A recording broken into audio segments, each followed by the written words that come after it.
एक दिन रसूल पाक सल्लल्लाहु अलैहि वसल्लम ने इस मोहब्बत का भी ऐलान फरमाया। फरमाया आयशा एक बात बताऊं तुमको? कहा या रसूलल्लाह बताइए। फरमाया जब तुम नाराज होती हो तब भी मुझे पता होता है,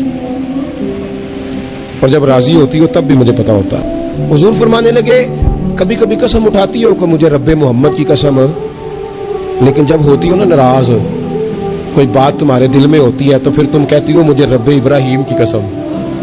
फिर तुम मेरा नाम नहीं लेती, मुझे पता चल जाता है कि आज मामला क्या है। बदले बदले से मेरी सरकार नजर आते हैं, अंदाजा हो जाता है। तो हजरत आयशा बात सुन के बड़ी राजी हुई कि महबूब इतना ख्याल रखते हैं।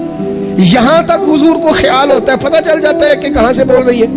तो महबूब ने जब कहा ना ऐसा करती हो, तो हजरत आयशा कहने लगी हुजूर कसम मुझे रब्बे मोहम्मद की, मैं नाम ही छोड़ती हूँ, दिल से तो नहीं ना निकाल सकती। हुजूर नाम सिर्फ छोड़ती हूँ, सिर्फ नाम।